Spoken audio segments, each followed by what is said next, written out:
Let me show you something. This is a heat gun, kids.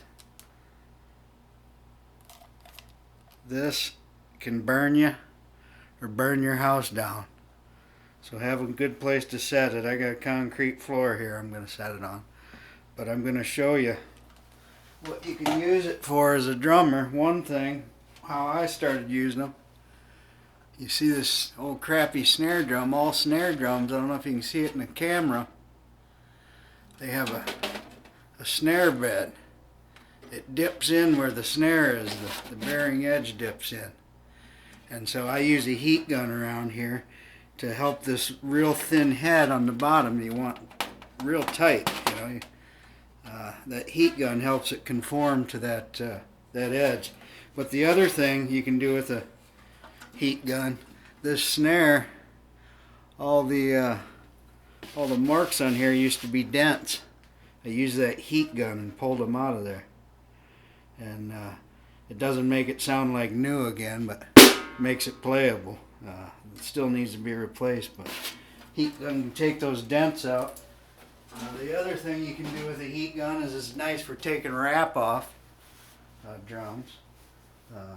So anyway, what I got here, this is a different one I'm going to use the heat gun for here. First thing you do is see the head is you put your weight down in the center of it here to get it centered, you know.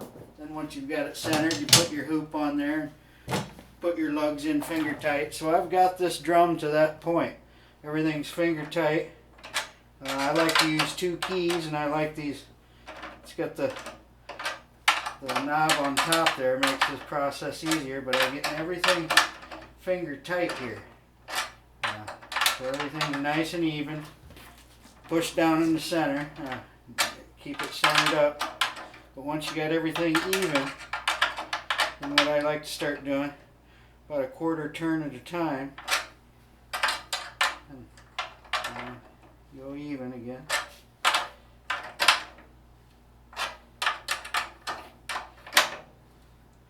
And you want to tune this thing up nice and tight now. Keeping everything nice and even. I like to count. So you'll hear some cracking and popping, that's okay.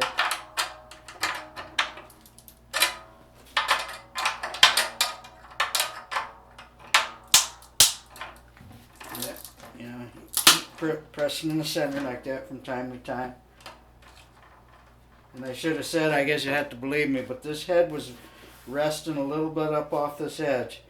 And I'm reusing an old head, so also this is something you should do with a new head. But basically I'm take an older head and make it conform to this new edge.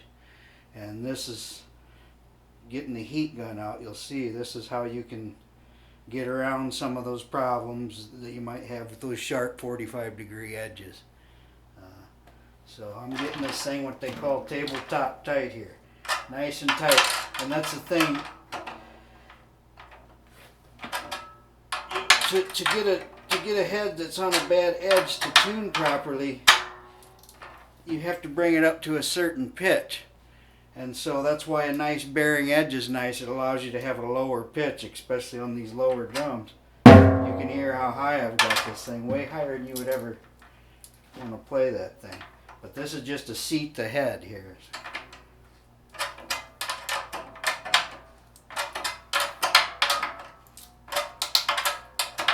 And more of that popping and crackling. Ooh, there was a good one. It gets scary sometimes. So now that you got her nice and tight, here's when the gun comes out. And you want to, you know, this thing you can melt the head with this thing. So you're going to be careful and you want to keep it moving. And basically, I like to get it hot enough to where you can still touch it, but you don't want to touch it for too long.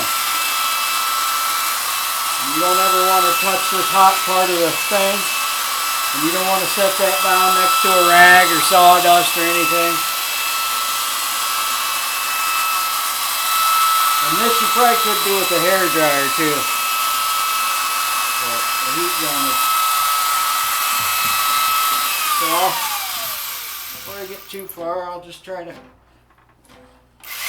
things again.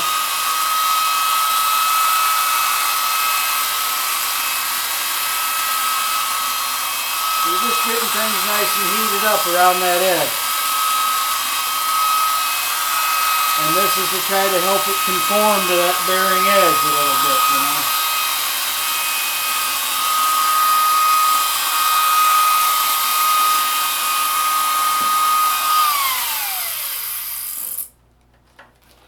So then I can set that down on the concrete there. And this is the other thing you can do. Put some weight in the center there. And after I've heated a little bit, I like to give everything another slight little turn.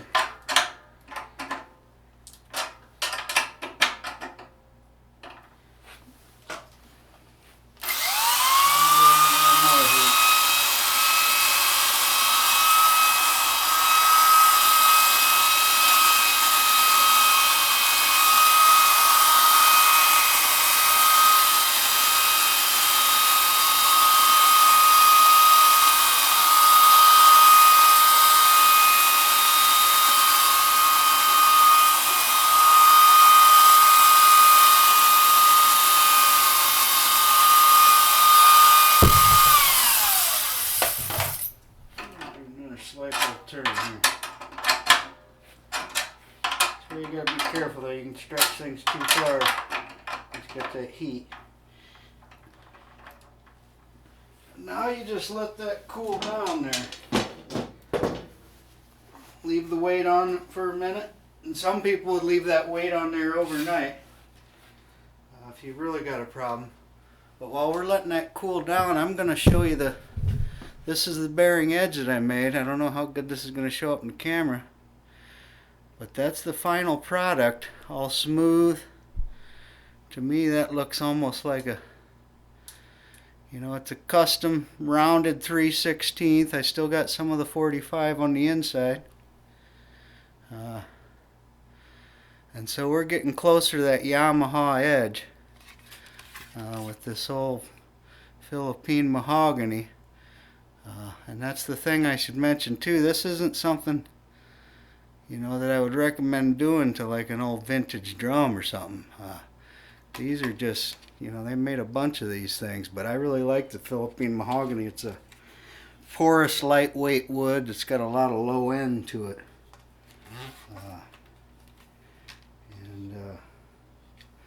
So anyway, that's my whole point of making these videos and why I prefer these edges to the 45. When I grew up, I had the Swing Star set that had the double 45. I never had a problem with the head fitting because they fit. Those Swing Stars, they shipped with the Remo pinstriped heads. And one thing Tama knew, they could, if you made a drum set that was easy to tune up and sounded good, you could sell a lot of drums. And so that's what they did. And over the years, they've started, I think it's lax manufacturing processes, but you read some of the stuff online and stuff, and you get a higher tuning range with that single 45 edge. But then you have these problems with the head fitting. And so if you make a head fit right on one of these drums after you round the edge like I've done here, it becomes much easier to tune. That thing drops right on there and it fits it all the way around. You don't need to get the heat gun out or anything. That's my whole point. Like this one right here, that's another one that I've done. That head just sits right on there. Listen to that. They're almost in tune without even doing anything. So that's my whole point why I like the rounded edges over the sharp 45. But that's why I wanted to make this video. If you got one of the sharp 45 edges, apparently you can get a higher range. I always muffle out the high tones anyway. That's the other thing. Once you get a drum like this with the edges I put on there, you get a lot more of that drum sound. They sound real woody. These drums where the head's trying to ride too high, it's mostly the head's ringing. The shell isn't doing much, which is a testament to how good the heads are these days. But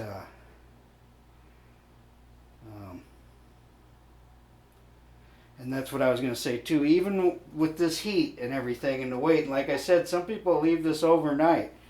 to really get that thing to seat in there. But the way plastic is molded, and some of this is just my opinion, but I've seen it when you take heads off and stuff, that plastic wants to go back to its original shape that it was molded to. So there's always a constant battle happening there. Where these drums here, where I made it fit, the way the thing comes out of the box, you take away all those problems. So to me, this is the superior way. But that's the beautiful thing about drums and music. It's all opinion. What one guy likes, another guy doesn't, and that's perfectly fine. So some people aren't going to like this, but I love it. So that's why I thought some of the pain I went through over the years, I thought I'd throw it on here. It might help somebody, or somebody else might say, that is crazy as hell. But that's okay too. So after this is cooled down and you can touch it all again, like I say, some people leave that overnight. But then what you can do is take the weights off there and you turn everything back down, try to keep it even again as you take it all the way back down to zero. And the goal here is you're hoping that head is conformed to that shell, and this works for if you got a misshapen shell or bad bearing edge too. You kind of form that head to the shell, you know, so you're seating the head here. And I'm trying to reuse an old head here. So, not recommended. Ideally, once you see the new head on that drum, you leave it on that drum. It's the ideal way to do it. But I'm going to show you here. You can make them work again. So we got everything loose here again. Now I'm just doing the same thing, taking it to finger tight again, like we had it before. Keeping everything even, making sure you're nice and centered. Put plenty of weight on there. I'll go around again. So now everything is nice and even, finger tight.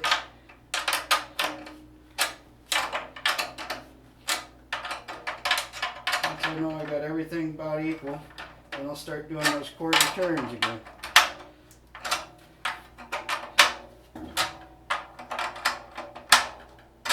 And look at that, you don't hardly have to do anything and you're almost there.